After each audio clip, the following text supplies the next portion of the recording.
Maitatzea aski balitz munduak kanbia genezakeen ez? Honakoa zen oskorrilun hartako eneleen oharra, Espainiak, gainekoak zein beherakoak desiraz antzen nabaritzen nituela, bereizteuneko eleen eresia nirekiko errepikatuz. Amodioa eginen dinagu, ez, sarri? Ageriko nola naizen. Ez didan arauz muruan dunala erranen, erantzun nion estiki, haren dudazko jokoa, telebistako telefilmetan hainbatetan ikusiarekin ironikoki erkatuz.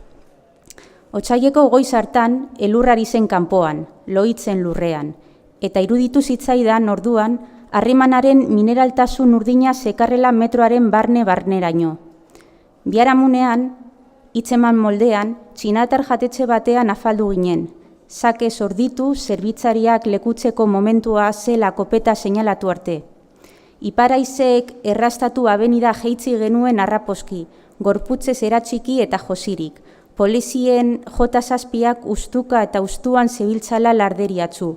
Kefiez apaindu langile izi lapurren ertzetik pasatuz, larrua diru alde saltzeaz beste bizibiderik ez eukaten ekialdeko neskatzen zaietxetatik zuge treben antzera lerratuz, zo bakarraz kliska eta kliska ari ziren neonesko Asiako denda sinostatu entzeinak miretziz.